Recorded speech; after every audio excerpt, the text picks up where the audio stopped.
Thank you, Robert. Robert. All right, it is now my distinct pleasure to introduce to you someone for whom I have an enormous amount of reverence and respect.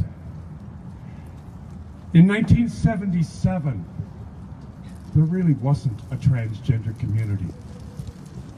But here in Detroit, an organization was started called Crossroads to support all of those people before the internet who thought they were alone. And the founder of that organization is with us today, an icon of our community here in Southeast Michigan. So would you please welcome Grace Bacon. Yay, Grace.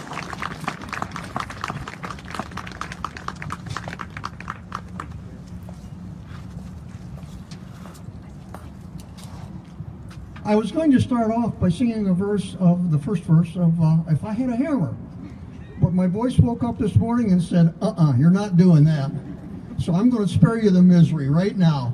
But the song is just as valid today as it was 50 years ago in the anti-war campaign, because we have an absolute madman with his finger on the nuclear trigger.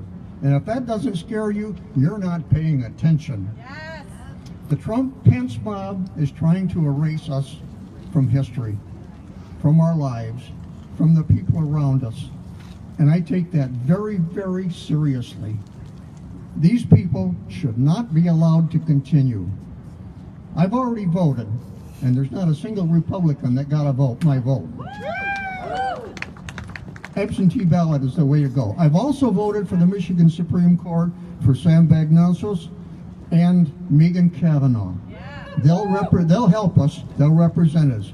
Believe it or not, I met Sam at a transgender picnic in Geary Park in Ferndale. He came to introduce himself to us individually, not as a group, but he went around and talked to each one of us that he could, and I really respect that.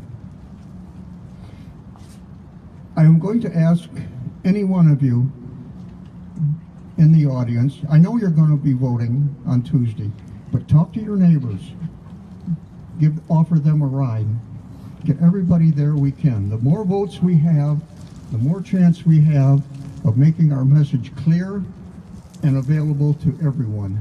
We need this guy out of there. We need his mob out of there. We need our lives to be our lives, not what somebody else wants us to be.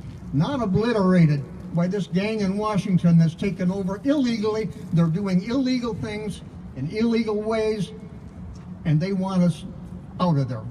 Now, for example, Mike Pence has the president's ear. Mike Pence was planning concentration camps in Indiana for LGBT people there. He's no difference. He hasn't changed a bit.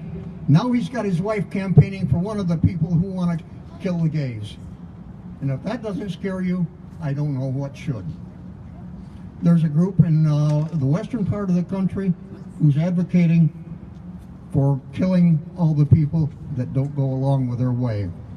They want Washington, Idaho, Montana, and Wyoming to be this way. Fine, let them do it. But then let Trump build his wall around those states. Meanwhile, our message here is very short. We're here, we're queer, and we're in your face to stay. Yay!